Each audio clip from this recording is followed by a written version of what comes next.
And hello, everyone. Welcome to the Pioneer Academy session this week. Live again, like every Sunday. We have 36 people already live. I'm a little late. Sorry about that. I hope you guys can hear me. Here's a sound check. Can you guys hear me? Good sound. Excellent. Seven Bayer. Bayer. You is my favorite content creator around the investing space. Thank you. I appreciate it. So today we're going to start the session with two topics before we go into the questions. Like every week, we are going to go through the Pioneer Academy questions. You can, of course, go there and ask any question you want. If you're a citizen of Pioneer Lands, you are guaranteed to get your questions answered. If you are just a visitor or member, you still can ask questions. And we will then do this. Let me see. Here, present. Let's see what we have. Do we have enough questions today? We have 2 in the queue, and then we can go through more. Ooh, these are difficult questions. But let's go first through the news and see what the world has in stock for us. We have to talk about Iran. We have to talk about the new blockade of the blockade. This is 10D chess, right? And I hope we have no problems in the chat when I talk about politics. You know that we are rational investors here. We have to cover the news. We have to cover whatever is happening in the world. And everyone has their opinions, especially in the Middle East. Not everyone. Some people are very rational. But the loudest voices in the room are unfortunately sometimes the most deranged ones. So please control your emotions. I am covering the news here. And of course, you have probably heard it. Today, very important news. When I woke up, I saw my Bitcoin getting trashed. And I was wondering what is happening. And the answer is Trump is adding. Here is the latest news. And here is what this is all about. So there you have it. That is what Trump wrote. The meeting went well. Most points were agreed to. But the only point that matters most, nuclear, was not. Effective immediately, the United States Navy, the finest in the world, will begin the process of blockading any and all ships trying to enter or leave the Strait of Hormuz. Okay? I have also instructed our Navy to seek and interdict every vessel in international waters that has paid a toll to Iran. No one who pays an illegal toll will have safe passage on the high seas. The blockade will begin shortly. Before that, we saw that J.D. Vance came back, did a press conference, and told everyone that the negotiations were promising, but then had to be canceled because Iran was not willing to give in on certain key points. Seems like giving up their nuclear materials.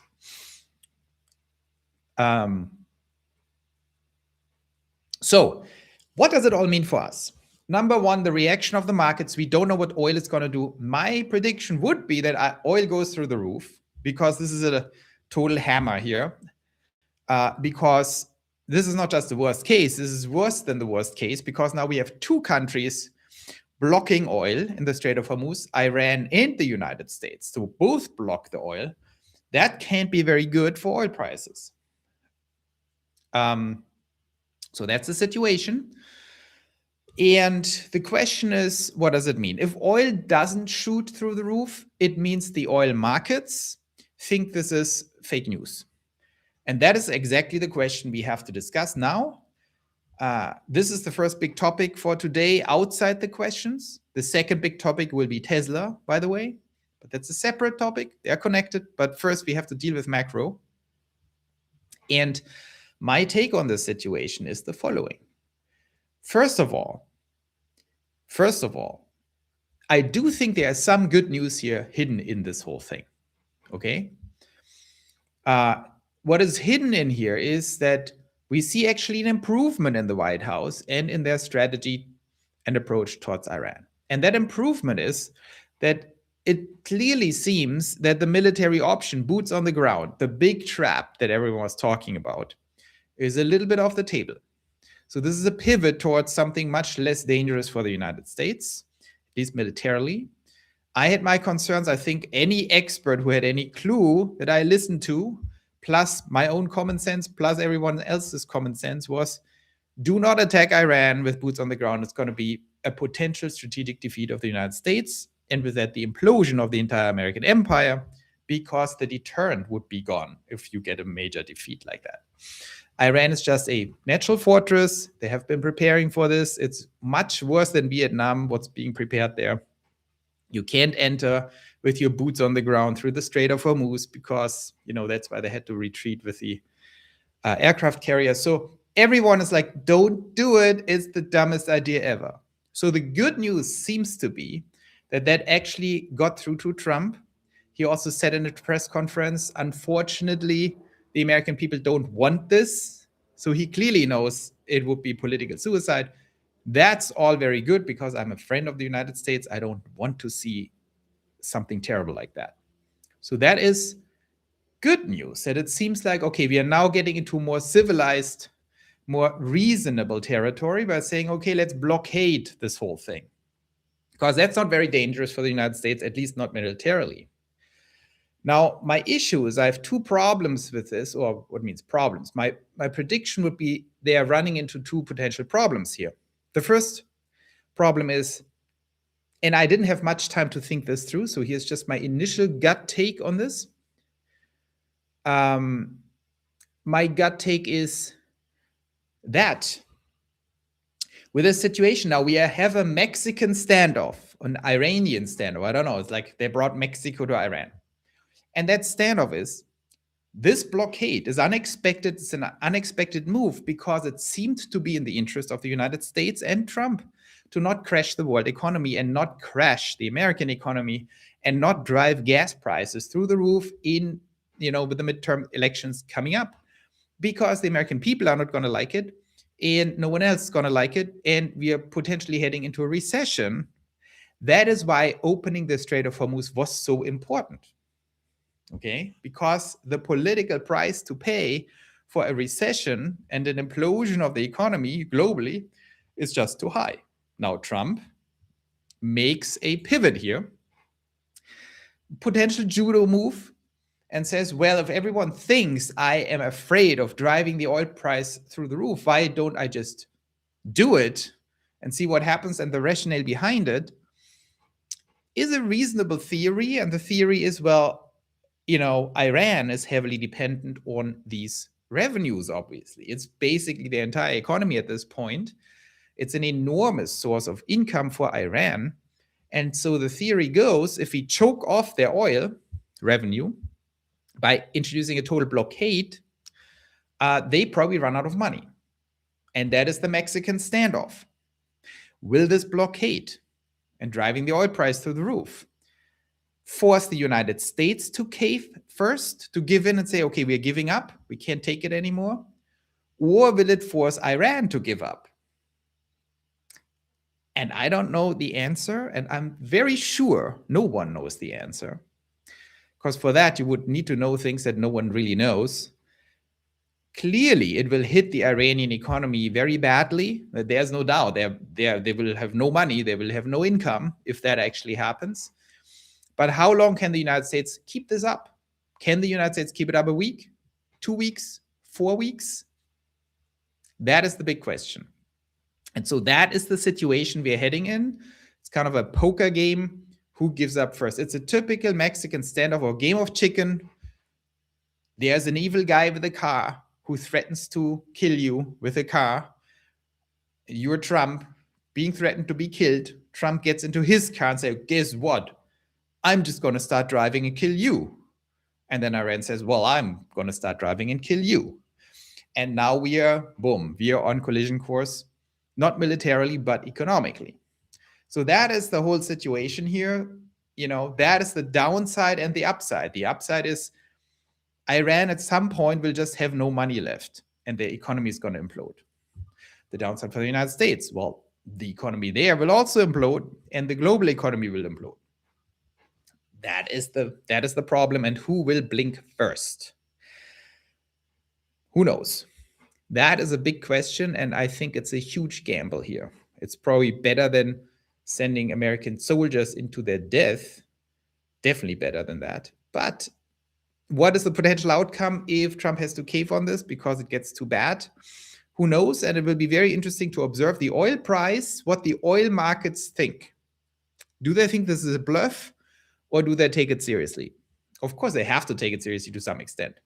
So we will see oil go up, but will it go to 105, to 100, to 105, 110, 120, 150? If they would take it totally seriously, it should go absolutely through the roof now. Okay. And of course, everyone knows it's a negotiation tactic. Everyone knows that Trump probably doesn't know exactly what's going to happen. He's just going to put it on and say, okay, guys, you need to keep negotiating and give in at some point because I'm just going to kill us all. The second problem here, when you read this, let me just make this bigger. When you read this, there is a second problem here. And I had a quick, short exchange on X with someone. Trump says, I have also instructed our Navy to seek and interdict, how do you say, every vessel in international waters that has paid a toll to Iran. No one who pays an illegal toll will have safe passage on the high seas. So that's another thing, an absolute taboo-breaking measure that is also an enormous gamble. Someone told me when I wrote on X, well, that's kind of something. I think someone hasn't thought this through. I think Trump has not thought this through. And then someone said, why, Joe? You have no clue. We have an embargo against Iran, and it's totally normal that you have sanctions against the country and enforce these sanctions. Yes, that is normal. Every country has the right to put any sanctions on any other country they don't like. But sanctions are fundamentally different. For example, let's say you have sanctions on Iran, and you say you cannot give them something, weapons, you cannot buy their stuff. And then Putin says, I don't care about your sanctions. You know, I put sanctions on you. I don't care. I will give them all the weapons and buy all their oil. He doesn't need oil, but he buys their drones. I don't care what you say.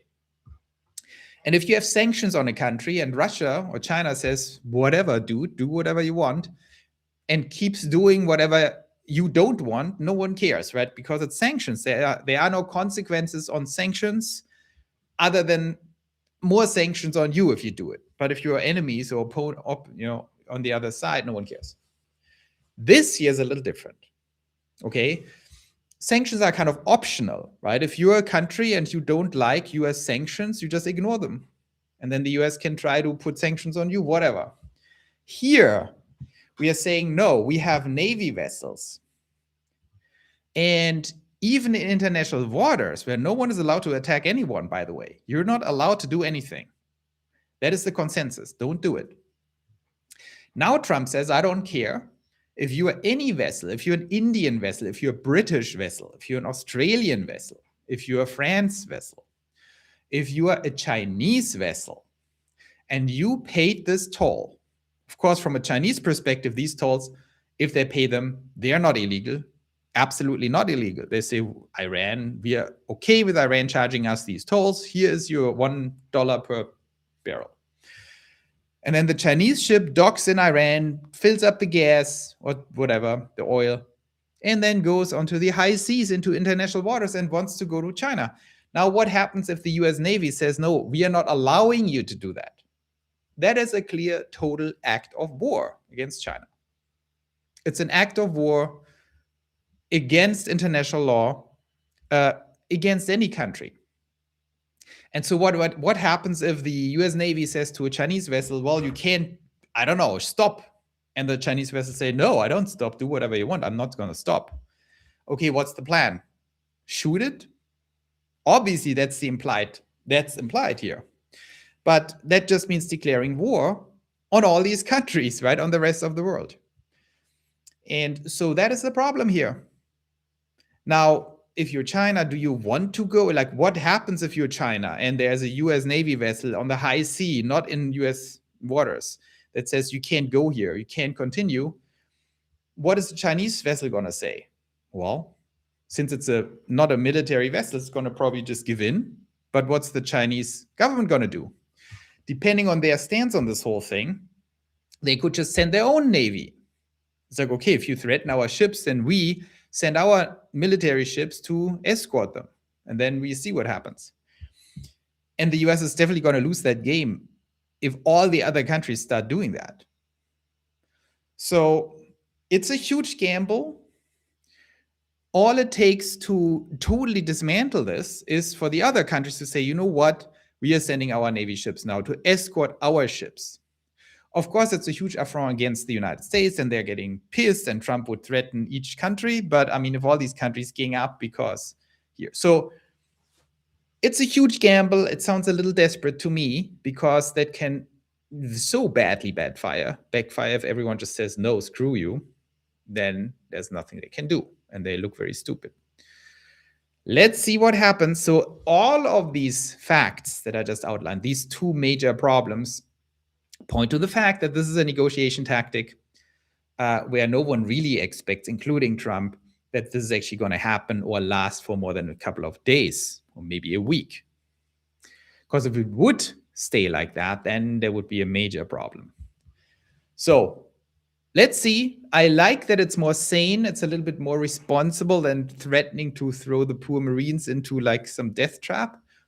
But this is definitely not a good strategy if it would actually need to be implemented. Why is this all important for us? We are not doing political commentary here. We are analyzing the situation to understand the facts, to understand what happens to the markets, very likely. I have also posted today on X the following. I said I've been tactically wrong and strategically right on Iran. Let me explain. I said from the onset of this war, this is going to be taco. This is going to be a 1 week operation, and then they will stop it. Because in my mind, it was clear there is no path here. There is just no path. You know, it's a good, nice try to kill them all and then hope that it implodes. I think there was a 10% chance for that. Maybe it was worth taking that chance. But turned out, obviously, that this didn't work. But I was wrong on the taco. Trump always chickens out is the theory. He didn't. He continued. And then everyone was asking and wondering why, what's happening. Turns out that something is wrong there. And so I was a little bit concerned. Am I wrong? What is wrong in my calculation? My calculation is Trump is not totally crazy. Normally he acts in his own interest. This is clearly a complete disaster if it escalates and ends his career and his legacy and the career of anyone in the GOP who is involved and JD Vance. So what is happening? Is he just betting that randomly Iran drops out?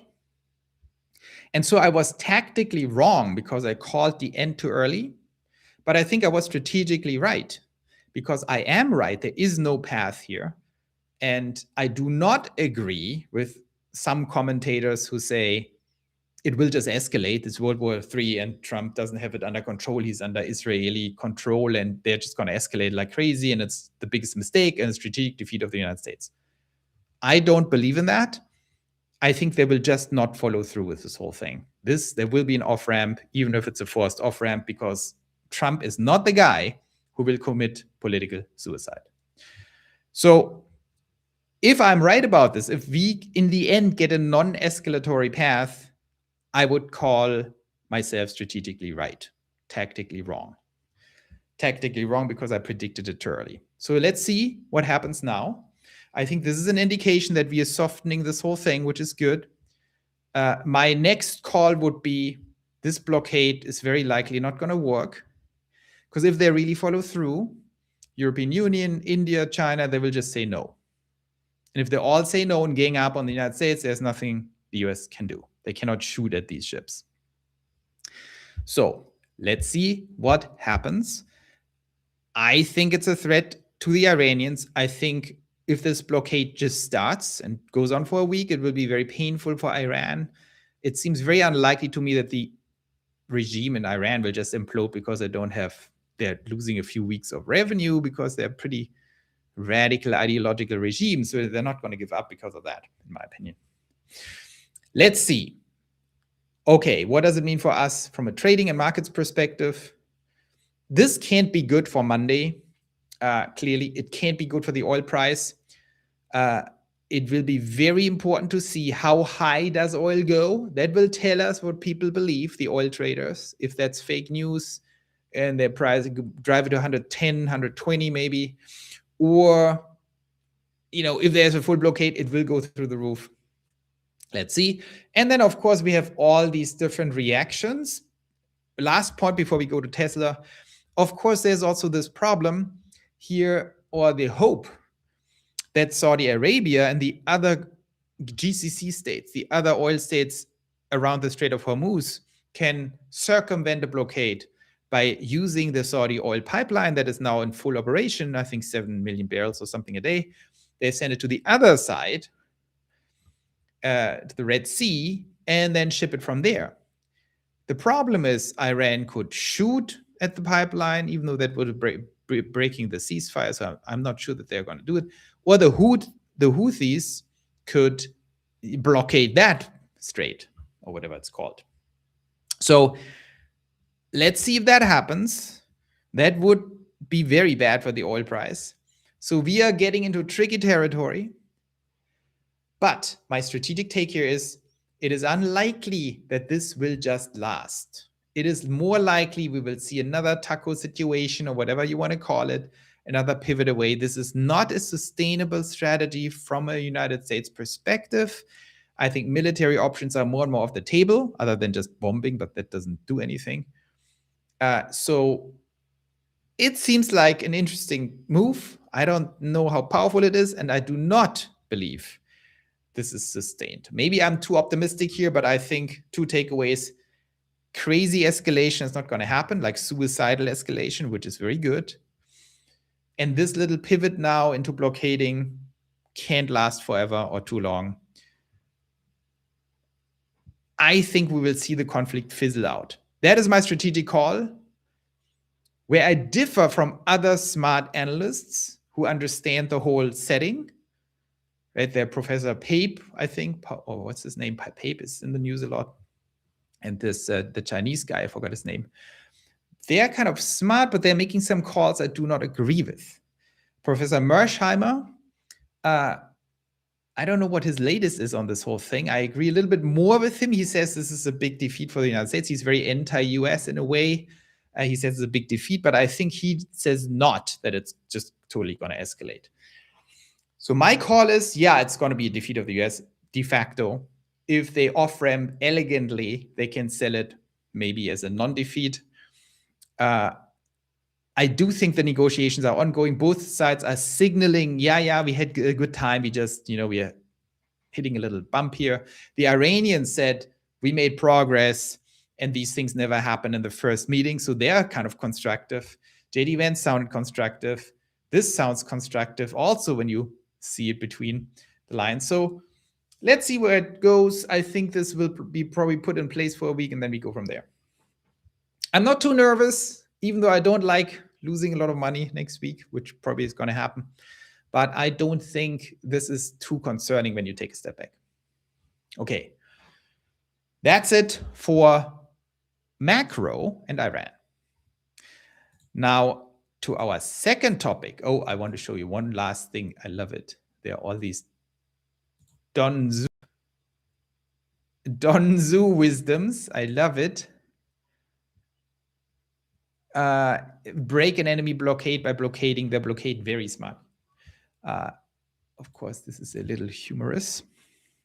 So let's take a look at Tesla. I'm going to do a more dedicated video on that.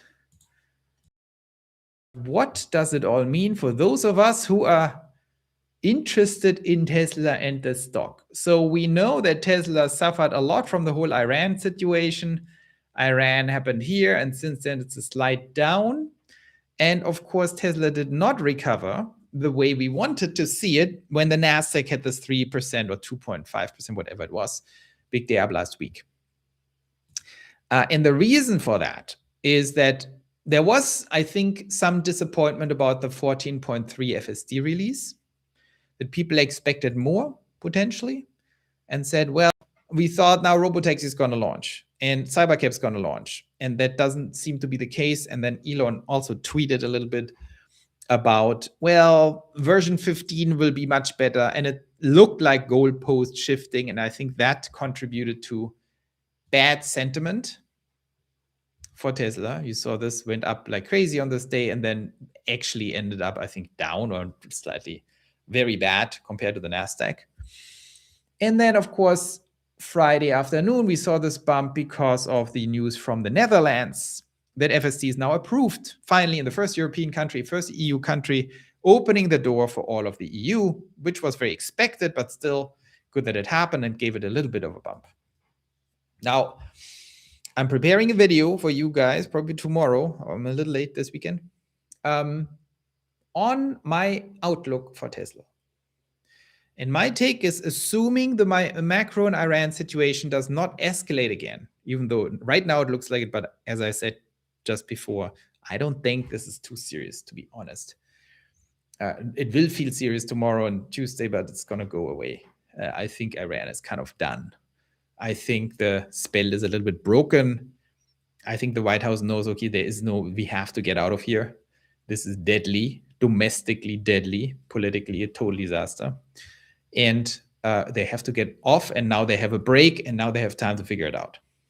I think a real escalation is just incredibly unlikely, even though you never know, but crazy unlikely. So if that is the case, and we look at Tesla and we look at the market, look at this, then Tesla has actually gone down a lot. Look at this, like from 390 effectively all the way now down here, even though we saw massive progress. We're constantly seeing FSD expanding, Cybercab expanding, and so on and so forth. So I'm very inclined, notwithstanding any macro shock, if the macro shocks are done, I would call a bottom here. That's the big news. I'm getting very confident that Tesla will have a very hard time dropping more from here. The sentiment is too bad. Everyone is not happy with Tesla. Sentiment is too bad to drop much more from here. That is my take on the situation, which is a big take, because that means it's probably time to absolutely double down, which is exactly what I'm also doing. Now, you have to be cautious with margin risk and short puts and everything, given the Iran insanity. And so we have to be a little cautious, but that's my take. My position in NVIDIA has also grown. I think NVIDIA is the safer bet, safer than Tesla, much safer than Tesla, but not as much upside. So let's see. Let's go through some questions. We have a lot of regions again here. We see what Tesla, Texas, we see Dallas. Very good.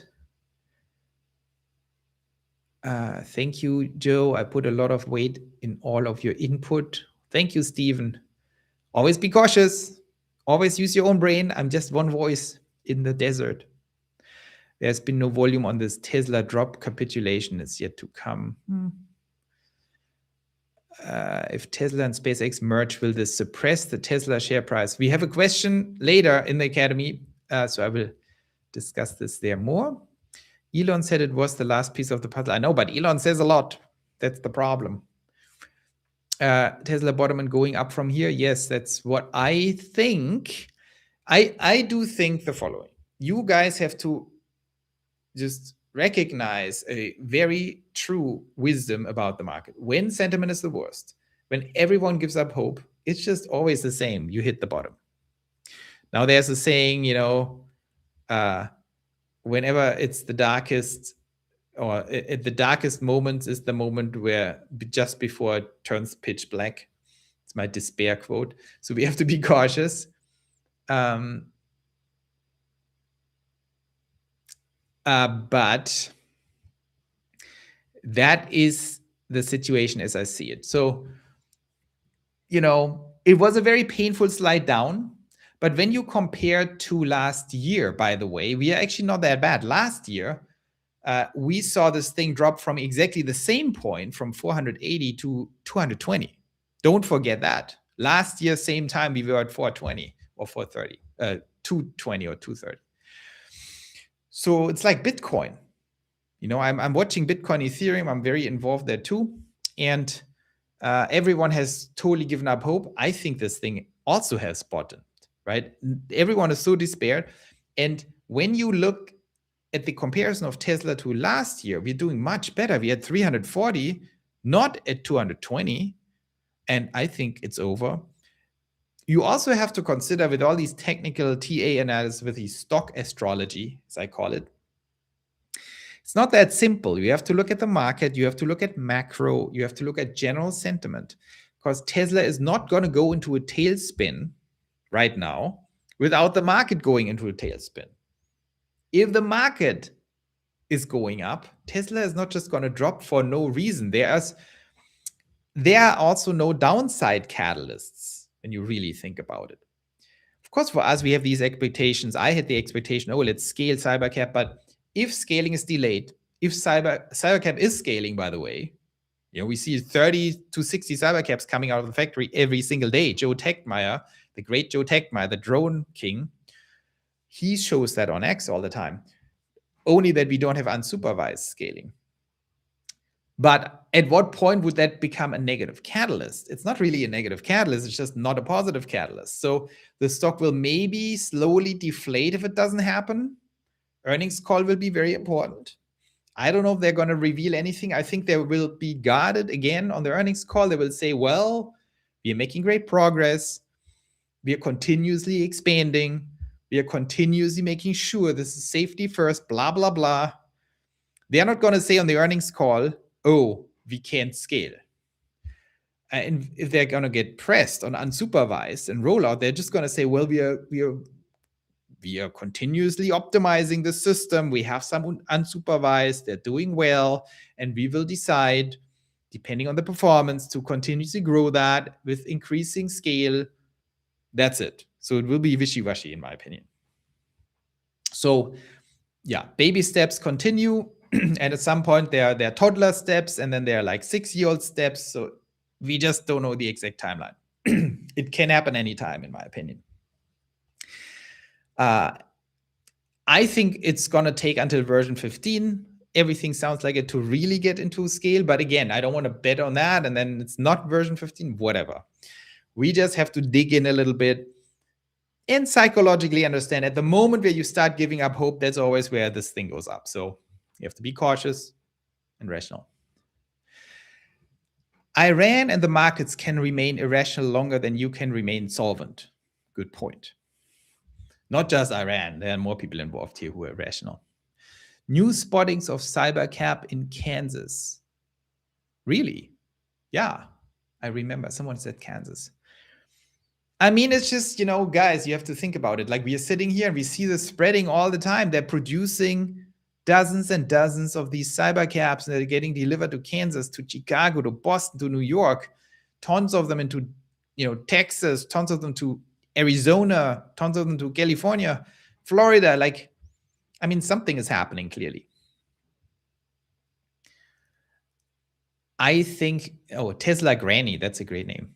I think Elon is enjoying walking behind the scenes to surprise the world. That's what I think too. I like when Elon is quiet. I like when he's quiet and seems happy and really focused. Musk told us 12 months ago on Q2 earnings that 2026 would require patience. And even mentioned recession-dependent and spookily, he intimidated war. Well, intimated, not intimidated. Yes, that is correct. Okay, let's go to the question. Here's the Pioneer Academy. You can go to pioneerlands.com, pioneerlands.org. I can show you here. You go to pioneerlands.org and you see the beautiful academy. By the way, I can tease you guys with something amazing coming up. Draupnir, the Draupnir system. We are preparing an agent system. Full open Claude, superpower and Claude for you guys. For citizens, you will get free credits, even though I have to pay for them. But it's fine. The citizens will get some free credits. Everyone else can just buy the credits. We're just passing costs through so you can use the tokens. But these agents are geniuses. So I'm not going to tell you more for now, but you can play around. I don't know if it's open yet. It opens this week. We made it very easy. You just go there, upload your files, and these are very well-trained agents. We use them a lot, and I think they become very good, these agents. If you want to get something finance done, accounting, taxes, or creative videos, whatever, writing, total breakthrough in writing, in my opinion. I hated AI writing, and now we trained these things to be really good. We have a great HR department here to train them. So this is happening, but anyway, the Academy is up here by default, and then you click on your topic, and you can just ask a question here, and then you post your question. If you're a citizen, it comes automatically in my queue. If you're not a citizen, it depends how many likes you get, and then you're off to the races. So if you go here, maybe start with this one. Potential SpaceX and Tesla merger. Is it really possible? The Trump administration's focus on national security, especially regarding China, creates a high bar for major mergers. Given Tesla's international ties and the inherent complexity of this deal, I have doubts. Is the merger actually feasible? Well, I have commented on this before. I think the odds of a merger, I share a similar perspective to Chamath Palihapitiya. I think the odds of a merger are roughly 99.9%. You have to take a step back. Think about the larger happening right now in the world, in history. We get distracted by Iran, by Trump, by all these things. These are all trivial little side notes of history. The really big news is we are in the middle of the singularity. I said it last year in January that the singularity has started in earnest, and I predicted it's going to be more or less over, whatever that means, in 2027, and we are right in the middle of it, and people really start to feel it. With OpenClaw and the Agent Revolution, ASI or AGI is here. I tell you guys, it's here. I'm using these things in our Draupnir system. They're definitely smarter than the median mid-level expert human, for sure. There is no doubt about it. Vastly faster and definitely as competent. So we're in the middle of this. We will see a vastly exponential explosion of AI as we speak, not in the future, like now, in April, in May, and it will continue. Look at Anthropic. Suddenly they are more valuable than OpenAI. Did you even notice that last week? They went from 8 billion to 30 billion ARR, which is insane in just a month because of the agents. All of NVIDIA was being switched now, or not like a fourth of the entire presentation of NVIDIA is now about the NemoClaw, the agent system, because this drives utilization through the roof, intelligence. So this is all happening. And when you put together these trajectories, which we do here in the Pioneer Academy, you see that there's infinite compute demand, infinite. That's also the reason why NVIDIA suddenly is going up again so strongly there. It's nearly at 190. I said it, it's going to go to 190 in no time. So what does it mean? It creates the two biggest bottlenecks ever in history, in the history of economics. The two biggest bottlenecks, energy, and we are not talking about the Strait of Hormuz, we're talking about massive amounts of energy, like multiples of the entire Earth energy that is currently being used will be needed now, like now, but much more in 2027 and exponentially more in 2028 and 29. There will be unlimited demand for energy. And I mean, backed by trillions and tens of trillions of dollars. The second bottleneck, chips, inference chips. And who has it figured out? Of course, SpaceX and Tesla. Elon with the Terafab. People think whatever, this will take forever. It doesn't matter if it takes forever. It is an important central plan to get Starship to orbit and reusable, to lower the cost to orbit below $200 per kilogram, which is the inflection point for space AI. And the second thing is then you have unlimited energy. You solve the energy problem, but then you need the chips. All of this can only be managed when this is one company. Like Elon understands money is not the problem, ideas are not the problem, even intelligence is not the problem. Time is the problem. And two companies to manage them separately is just not very effective. They need to be merged. It's a high priority at this point because now we are entering a phase that no one even understands how crazy this is. Like, I can't even believe that we all live throughout these times. It's like the craziest thing that ever happened. And we are just at the very beginning of that total inflection point. End of this year, the world will look very different. And in 2028, it's going to be absolutely nuts. And Elon sees all these things now, and he knows I need to speed this whole thing up. So I think the Tesla SpaceX merger is absolutely priority for Elon. Now, when it comes to the United States and allowing that merger, I think the opposite is true. I think under the Trump administration, America winning is number one priority. SpaceX is probably the most important company, not probably, it's like definitely the most important company in the United States from a national security perspective. We have to understand the military importance of SpaceX. That thing single-handedly secures American dominance militarily for the foreseeable future, because America can just completely dominate space. And if you dominate space, you just win. No one can do anything. So they will be absolutely supportive of this thing. Of course, there will be national security, things on that will be interesting. What if other militaries want to use SpaceX rockets? I don't know what happens. And all of that will basically mean that Tesla SpaceX merger and XAI merger in there are very easy to argue towards the government that this is actually absolutely necessary to keep the United States ahead.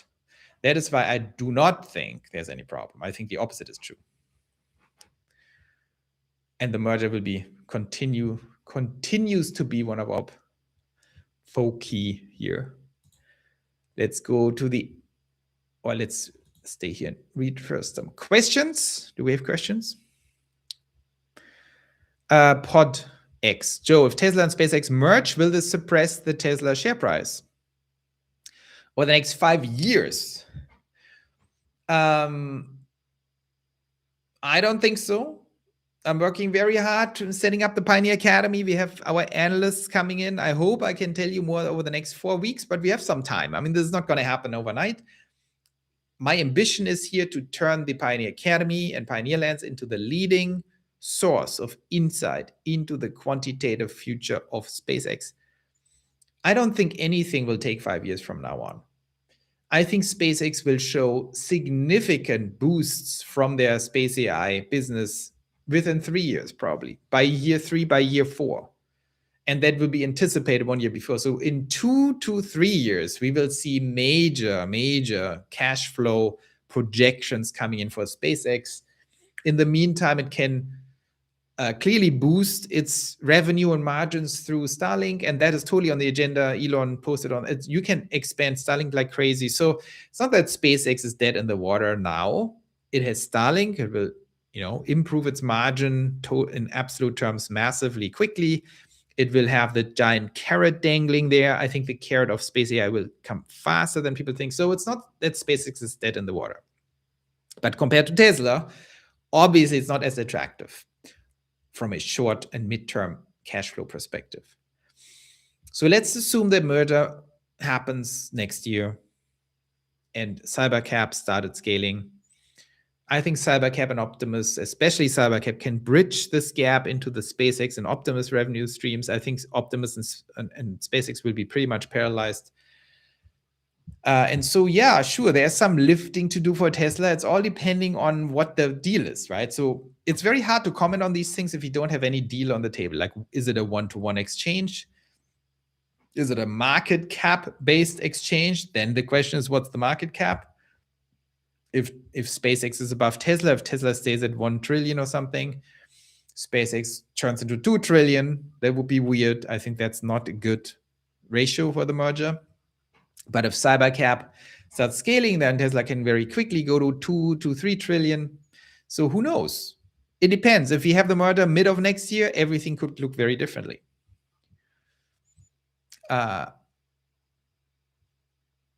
What else do we have here? Kansas, always darkest before the dawn. Yeah, but there's this, I love this website. You have to check it out, despair.com. They have all these motivational quotes, but they're despair quotes, so the opposite of motivation. And they have this, it's always darkest right before it turns pitch black, just to make you, to suck all the hope out of the room. Okay. Jo, wir haben kein Geld mehr. The Germans are broke. That's very bad, I know.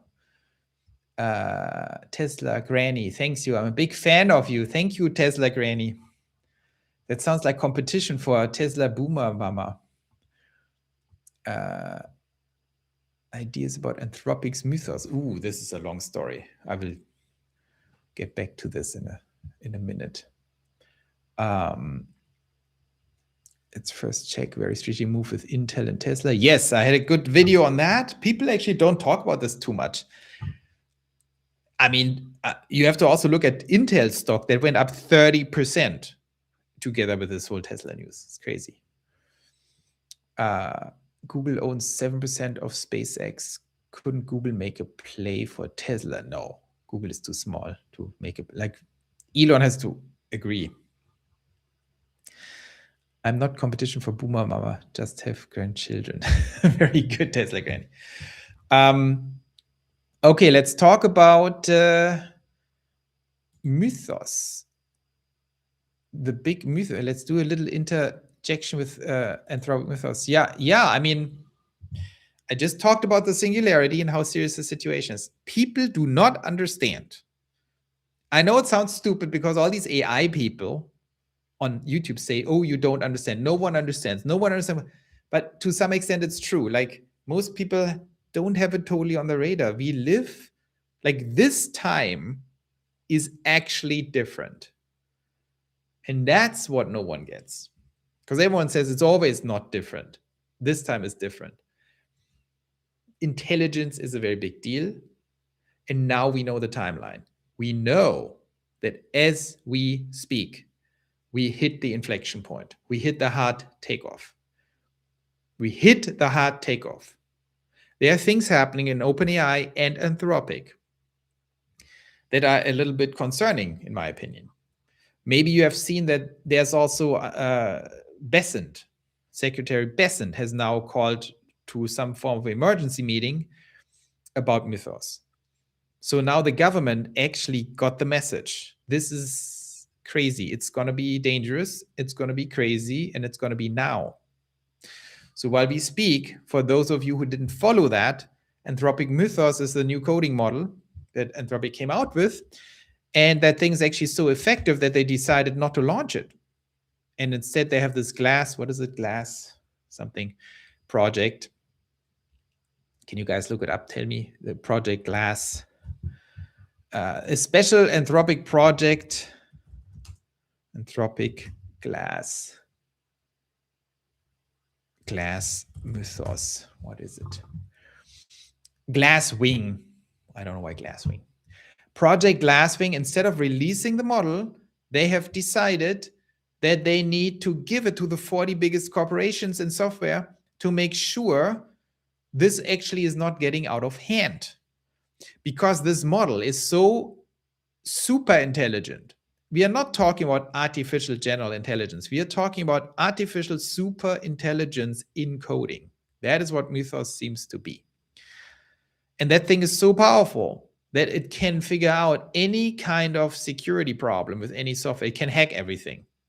And it already found infinite numbers of loopholes in the current security system on Earth for all software. That is just one example why it's dangerous. And that's why Anthropic has now Project Glasswing with these 40 corporations. They're the only ones who get the model to actually check their software, including Microsoft, Salesforce, like the big guys in the banks, to make sure they can plug all the holes, the cybersecurity holes, before that thing gets released into the wild. But at the same time, OpenAI is releasing theirs, which seems to be the same level. And this is all very concerning, because why is coding the number one application? Because that is the path to artificial superintelligence, recursive self-improvement. You use the AI number one before anything else to improve itself, because that's the magic point where it becomes super intelligent. And so there's a bunch to say. I should actually have more videos on that. That is a little concerning, because you also see now DeepSeek. I think DeepSeek for the first time has not released DeepSeek 4, and it seems they don't want to release it. They don't want to make it open source anymore. So you see all these companies now holding back their models, because these are not normal products. If you have a vastly superior intelligence, you don't even want to share it anymore with anyone. So we are entering now that stage. You can imagine what that means. We have to understand, like, these agentic superintelligences, it's basically the equivalent of having unlimited employees. What if you had 1 billion specialists working for you? Like 1 billion or 2 billion specialists, like actually specialists. You could gain tremendous amounts of power. You could just outperform anyone in finance, in trading, in manufacturing, in anything you want. And of course, these companies are going to see that and think, oh, why would we even give it to anyone?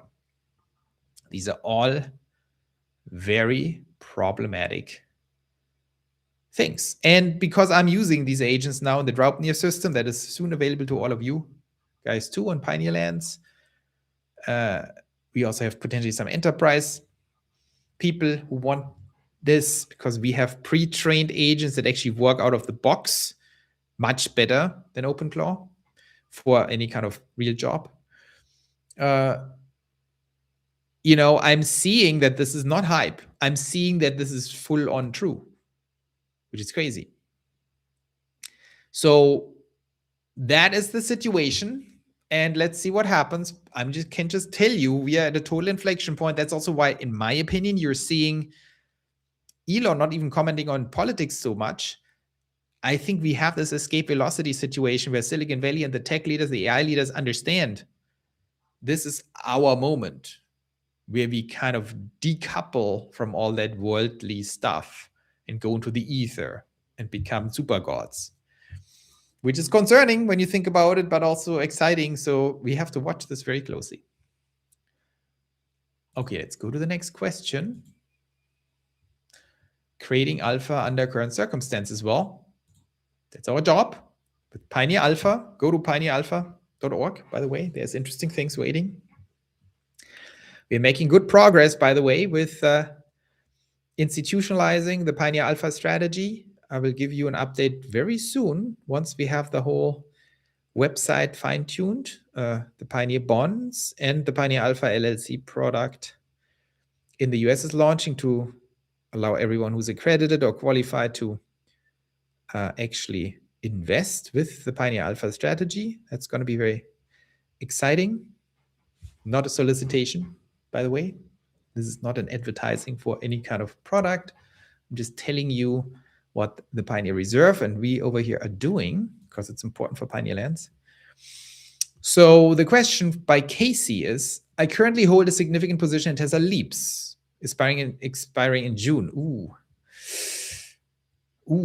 June, December 26. I'm in the process of rolling the June calls, but the capital outlay is quite high. To finances, I'm looking for a balanced approach to income generation. On one hand, I'm hesitant to sell covered calls because I don't want to cap my upside during a potential breakout. On the other hand, I recognize I'm leaving significant income on the table by staying passive. For context, I have also sold $220 strike margin secured puts for January 2028, which I worry about more and more. I wouldn't worry about them, but I would worry about the June calls. Rather than avoiding covered calls entirely, could we identify specific strike price and expiration dates that allow for alpha generation without taking on significant upside cap risk? I know there must be quite a few of us pioneers who remain long and bullish. Generating alpha would certainly make the waiting game more productive. Well, here's the point. When it comes to Pioneer Alpha strategies, the way I trade and invest and use options is actually with directional conviction, which is unusual. That's not what an options trader does. That's why I'm not an options trader. I am a conviction-based investor who generates additional alpha. What does it mean? It means I'm not looking at premiums and, should I sell calls or sell puts? I'm trying to predict the direction of the stock, and normally I'm good at it. I'm mostly good at it, like at least on a quarterly level and monthly level. Weekly, it's a little tricky, and daily, of course, doesn't work. So weekly, I'm not that bad. Bi-weekly, I'm pretty good. Monthly, I'm already very good. And quarterly, I'm very good. Annual is like trivial, of course. So that means the first question I ask is not how do I generate income with options. The first question I ask is what is my conviction, my directional conviction now? And as I outlined in the second part of the beginning, my conviction is firming up more and more to be we are bottoming out. Notwithstanding macro shocks, but also in Iran, I do not think this can escalate a lot. I know some people think I'm crazy that I'm saying this. It can escalate on a daily level or something, but it cannot strategically. It's very unlikely to strategically escalate the Iran situation because Trump is completely trapped. He can't escalate without committing complete suicide. And too many people would be dragged down in that are against it. Rubio, Vance, they all don't want suicide. So that is why the US effectively has to engineer an off-ramp. And we see the signs, in my opinion. That doesn't mean it's not going to have hiccups, but on a monthly level, this needs to de-escalate. This is very unlikely. This is very likely to de-escalate. If you combine that with Tesla's price action here, Tesla has gone down a lot. It has been a total drag. It has been 3 months against the underlying fundamental trends of FSD continuously improving, Cybercap now actually starting to produce.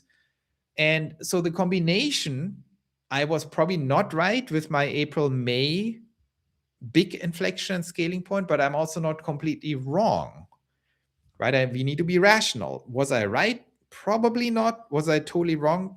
Also probably not, because we see Cybercap now coming out. We see it scaling.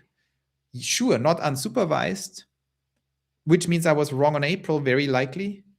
But what does that mean? If Cybercap now actually scales in production, goes everywhere, but supervised, okay, I was half wrong. But that means at some point it has to scale, and Tesla is looking like they're just going for it. And it's incredibly unlikely that Tesla comes out in the earnings call and says something definite about not scaling. You can forget that. They're not going to do that. They're going to say, well, it's looking good. We're making progress all the time. Tremendous progress on 14.3, but 15 will be even more amazing. Someone will ask, but what does it mean? When do you go fully unsupervised? And then they will say, well, that's up to the team. We have clear metrics. We are very close. This is just a question of time and continuous improvements. We're in the middle of making this all happen. That's what they're going to say. And this is going to be unclear. So, it's dangling the carrot while the market is bottoming out and going up. Where are we going to go? Of course, you can't ever be sure. Don't do crazy things here. Never go too much into margin, all kinds of stuff. But if I have the choice, I'm short puts. I'm not short calls right now. It was a winning strategy to be short calls. And even in my own assessment in December, I was very bearish. As you guys know, tactically on Q1, I said all the time, this is going to go down in Q1. We're going to deflate slowly. There's no catalyst. I don't see where the stock is going until April. So now we went through this pain, and I'm sticking to my whole thing. I think we are bottoming out, and now we are much more likely to go up than down from here, which means tactical short-term short puts, if I'm right, give you the best return. Short-term, by the way, your long-term 270 short puts are fine. This is a whole complicated thing, but I like my weeklies because they constantly give me money. So if you want income, try to make a correct prediction, and try to understand your confidence level in that prediction about the direction of the stock and then act accordingly. If you think, is it more likely to slide down from here or go up? That's the first important thing you have to determine. And then you have to determine what your conviction level is. How sure are you? Are you 80% sure, 90% sure, 70% sure, 55% sure? I would say I'm like 70% sure it's going up from here. And if that is true, your income generating churn strategy for options is short puts, not short calls. Because if it starts, slowly going up, you have the same pain in reverse if you go short calls. You constantly are barely making money or losing money. So it's all about that. It's about the directional call.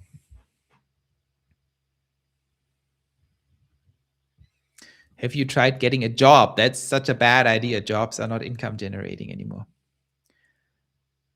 I want to see positive internal FSD adoption data. 90% of people keep it. Yes, I don't know the latest. I think we are now at like double digits, like 18% or something.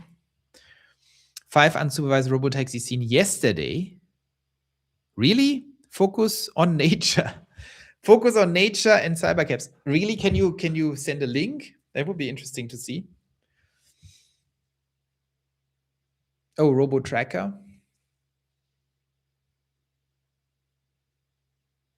Is Digital Optimus Tesla or SpaceX? Digital Optimus is SpaceX. That was XAI doing that. Let's see the Robotaxi tracker. Let's go there for a second and check it out. Oh, we are in for an hour already, but we're doing a little longer today. We had a lot of important topics. The Robotaxi tracker. Unsupervised 10, that is not a big change. Growth is a little decelerating here, but yeah, I don't see anything too dramatic. 10 is always around 10, the unsupervised. Robotaxi tracker is getting slow. We have CyberCap. Oops.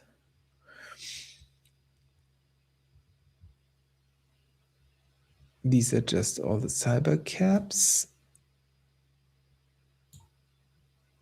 Yeah, who knows? But this is not the most reliable thing. Excruciating slow, yes. Will SpaceX trigger a sell-off in Tesla and make a good investment opportunity for buying Tesla in June?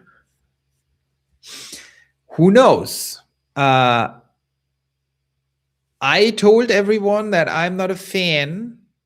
I'm an enormous fan of SpaceX. I'm not a fan of the SpaceX IPO price. So I am not going to buy this thing. It's just like, this is just too expensive compared to Tesla. I think it's overpriced. And I think it's going to, it's not overpriced. It's going to definitely be much higher than the IPO price in a few years. But the odds that you will get SpaceX shares cheaper than at IPO is just nearly 100% in my opinion. So why buy it at IPO? Will it be better for Tesla to merge with SpaceX when Tesla has completed its next re-rating? I mean, that depends when that next re-rating is. But in theory, of course, you want a higher Tesla price as a Tesla shareholder.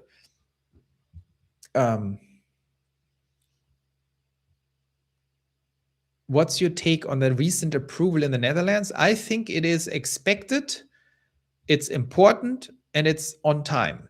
I think it will trigger more approvals in the EU, and it's just part of the course. I think it's important, but expected. Exactly, Tesla Granny. So if you're a cold-blooded alpha optimizer, as I am, I'm not going to buy SpaceX. I'm going to buy it definitely at some point, but I'm definitely not going to sell Tesla to buy this. I think the reverse is the much better strategy. I mean, Tesla could definitely drop. There is no doubt. I don't think it's going to drop at the IPO. I think it's going to be a drag into the IPO because people will liquidate Tesla before to some extent. I don't know how relevant this will be. I don't think it's going to be a crazy thing. That is the situation. Okay, let's do a final check on Iran. If anything new happened in the meantime, Iran, you never know in this world. Also, probably before the market opens, I'm sure Trump wants to do something to not have it crash too much.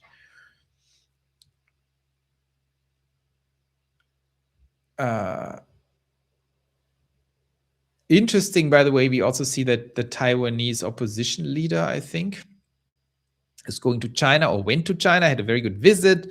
So there's something going on here because China, of course, wants Taiwan. And of course, they don't want any military action.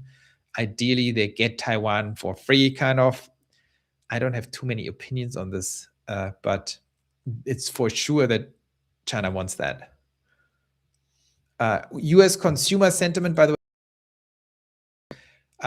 US consumer sentiment hits record low, right? Also what I said, the economy is going to get weaker for most people. Consumer sentiment will go down, spending will go down. Inflation, we have to see how this all works out. I am more bearish. I think inflation will be under much more pressure to the downside than people think, because the entire economy, or the consumer demand in the economy, at least on a numbers of consumers, on the median consumer, is going to take a major hit. People are completely going into the crazy AGI singularity with totally blindfolded, blind eyes.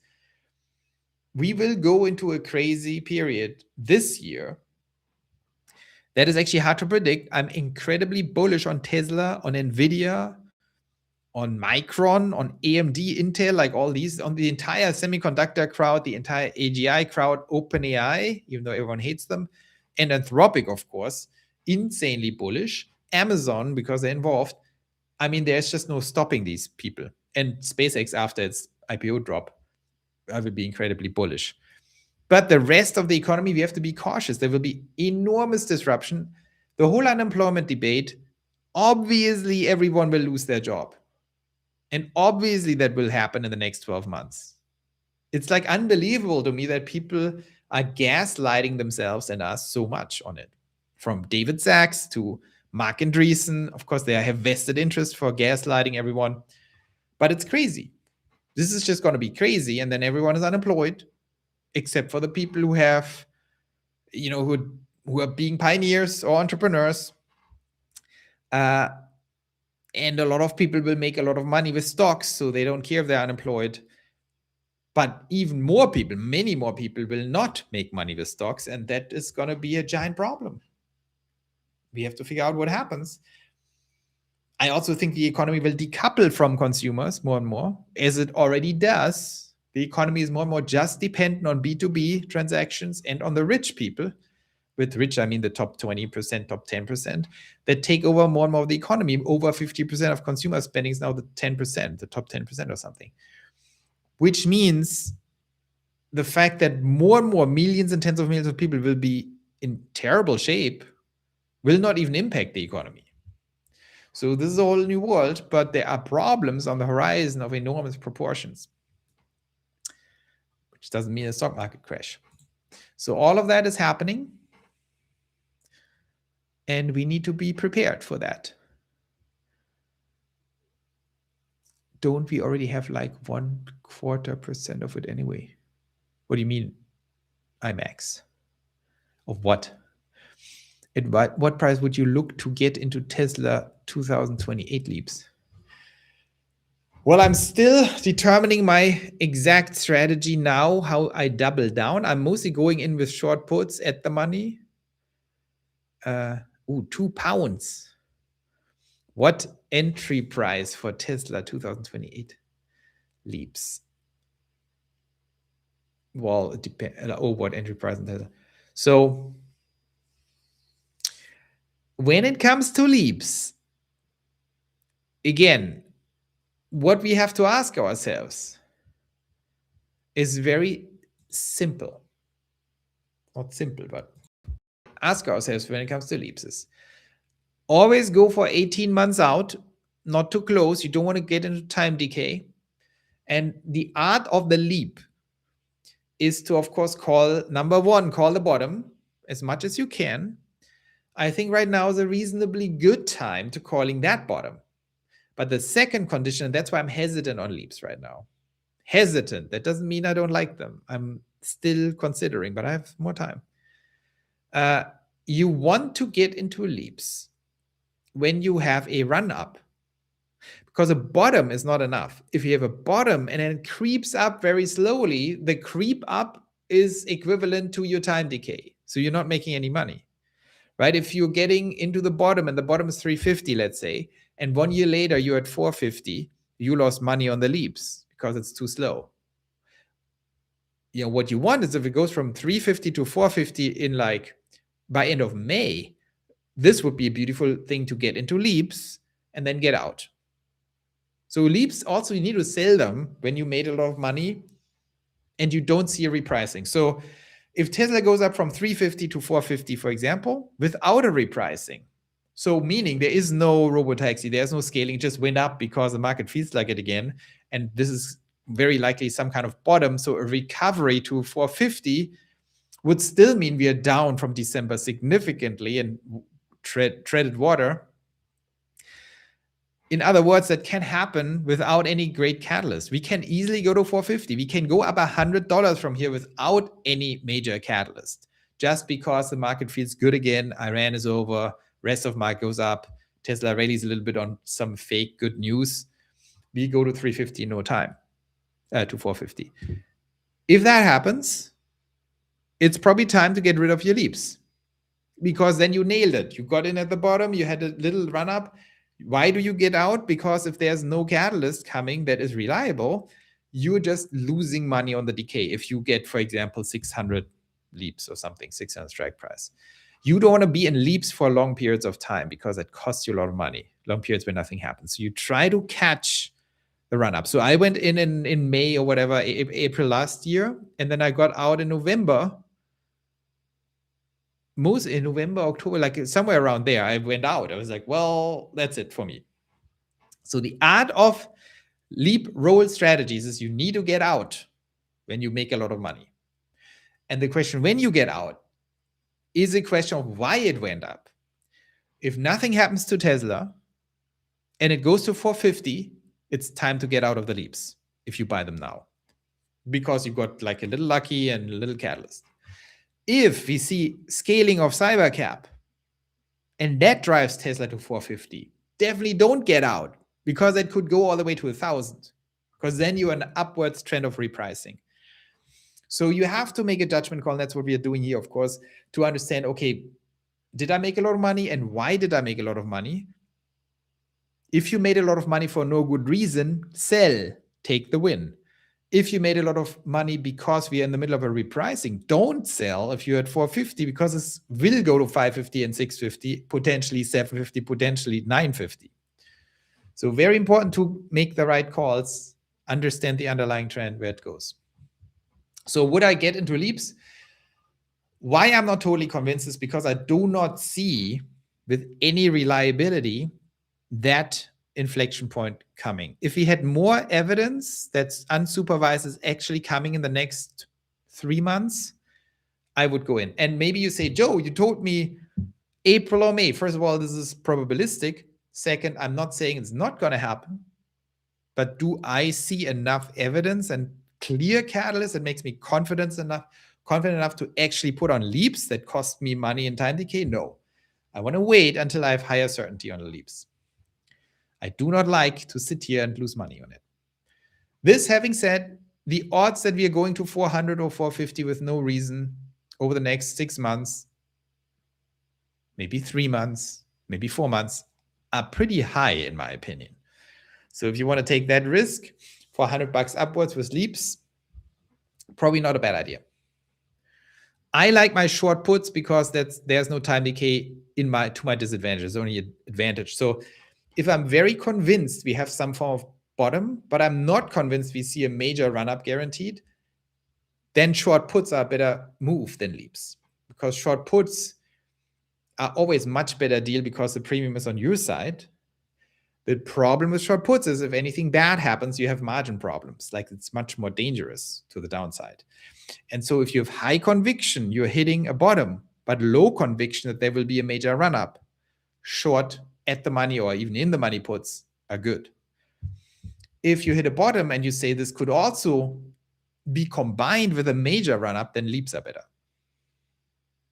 If you think the stock is very low and will definitely be much higher in a year, but you're not sure that this couldn't drop another 50% because of some crazy reason, then leaps are better because leaps don't put you at risk.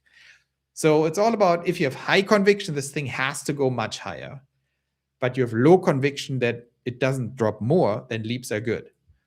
If you have high conviction, there's a hard floor here or increasingly hard floor, it can't drop much more, but I don't know when it runs up, short puts at the money or in the money, like big fat short puts are better. If you just want to generate some income and think the trend is more upwards, then out of the money short puts weekly that expire all the time are good. So it's all pretty common sense once you understand the premium situation. When will Tesla get to 2,000 unsupervised? Well, that's the $1 trillion question. I wish I would have the answer, but I think they will get there very quickly once unsupervised scales.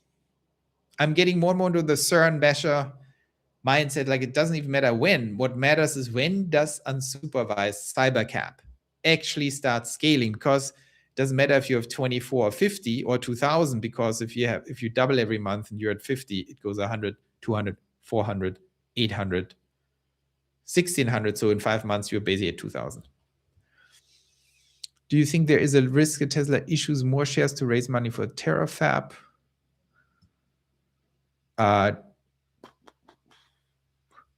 That will depend on the situation with SpaceX and the IPO. 75 billion are a lot of money. Scalping premiums on short calls and puts have been working out pretty well lately. Yeah, it works out pretty well until it doesn't. I do it all the time. I used it on shorts even on the way down. It worked reasonably well. I have a very good alpha over Tesla, but definitely lost money. I just lost much less than Tesla because of that. The people who went short calls made the right call. I could have done this more. I only did it very infrequently. But now I'm not a fan of short calls from here on. Not weekly short puts, deep out of the money, long data expiry, maybe a couple hundred per contracts, then close the position. Sure. What do you mean by long dated expiry? Like a month, 2 months, 3 months? That is always the question. So yeah, I actually started to be more active in playing multiple dimensions of AGI. I'm much more active in NVIDIA now. Tesla is still twice as big as a position as NVIDIA. NVIDIA by far number 2. And then MicroStrategy, Robinhood, but tiny Robinhood. MicroStrategy for me is a little complicated Bitcoin exposure because I have a non-Pioneer Alpha portfolio with Bitcoin and Ethereum in it. So it's like my total exposure is too high if I put too much in Pioneer Alpha. But if I wouldn't have that, I would have much more percentage allocation into Ethereum and Bitcoin. I think these are very hot assets right now. They behave very nicely throughout the Iran crisis. I think that's good. And sometimes it's good to have some key. You want to have super winners in your portfolio. And my strategy is stick to stocks I really understand deeply, and then rather play the options game with them to really capitalize on specific insights. That's where the alpha comes from. Instead of trying to understand 10 stocks, no one can do that, really understand them. I understand rather like a smaller, like a 4 to 5 stock universe, and then really zero in on Tesla, increasingly also NVIDIA and MicroStrategy. Focus on them and then really make the right calls to generate alpha over the stock, with the stock. I like that strategy much more. I think it works better. It's more unusual. I think this broad diversification just means people have no idea what they're actually doing. Okay. I think that was a good little overview of what's going on. Should we do one last check on Iran? What's the latest? Any news here? What does X say about Iran? 5 hours.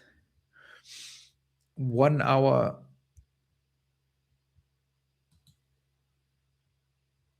So 1 hour ago, President Trump just announced that they started blocking it immediately. Or is it the same news? He also published this one, by the way, after his first one. And here he says, this caused anxiety, dislocation, pain to many people and countries throughout the world. This was not written by Trump, by the way, clearly. They say they put mines in the water, even though all of their Navy and most of their mine droppers have been completely blown up. They may have done so, but what ship owner would want to take that chance? There is a great dishonor, permanent harm to the reputation of Iran, what's left of their leaders.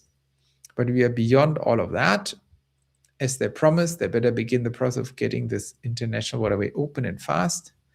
Every law in the book is being violated. I have been fully debriefed, blah, blah, blah. Here, that was also interesting. On the meeting that took place in Islamabad, through the kind and very competent leadership of Field Marshal, these are the Pakistanis, they're very extraordinary men and continuously thank me for saving 30 to 50 million lives.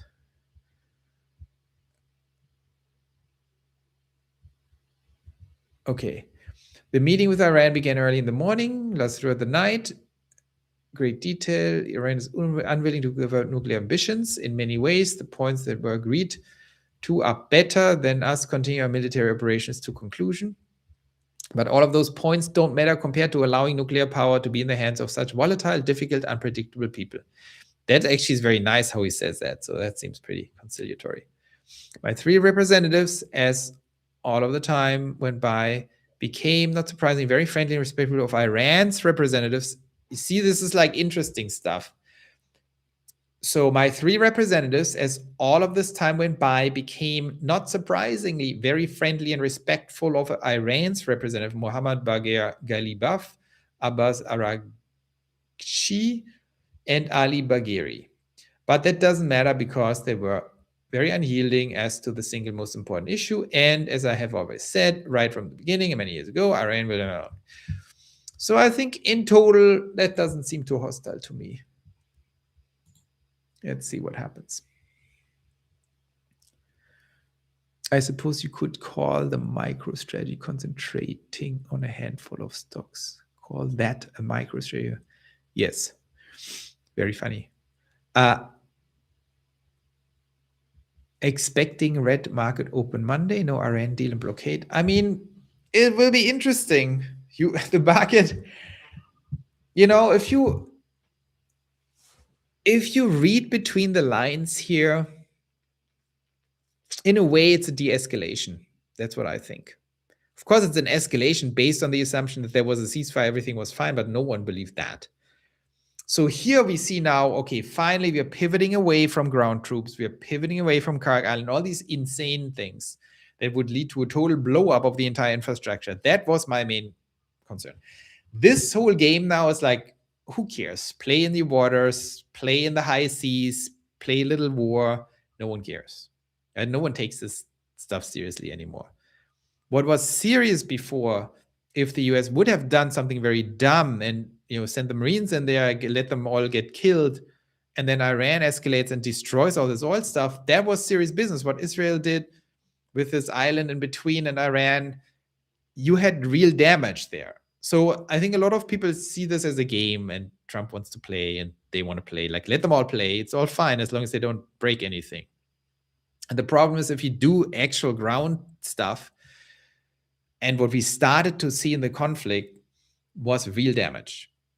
And the fact that they are now removing it into the high seas, I mean, nothing can really happen there. I think the way the world views this is like, and discounts, and you see the market discounting it, they don't take this seriously. They think, let them play. And when there was actually bombing for this natural gas, installations that take 5 years to reconstruct, then the market started really crashing, because that's not a game.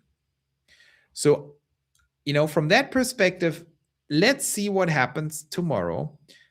I think the blockade game can definitely drive up the oil price, but it's a very non-lasting damage now. This whole operation does not damage any infrastructure. It does not lead to long-term oil price elevations, and the market doesn't care too much about that. So let's see. And all the signals between the lines is like Trump is not going to go back into the madness. That's what people, I think, expect at this point. So I'm kind of cautiously bullish on this whole thing. Will we have a red day? Sure, potentially. You should observe the oil futures tonight, and then we will know more. Okay. Thank you so much for tuning in. 90 minutes. That was good. I hope we get you our agents ready soon on Pioneer Lands. Go there and ask your questions, of course. And then we can continue. I hope to get you an update tomorrow on the Tesla outlook and strategy. And then we go from there. Thanks, everyone. Greetings to Texas and everyone we had here. We didn't do the survey in the beginning where everyone is. Texas. I only saw Texas.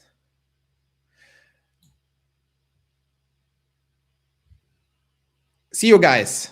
Enjoy your week.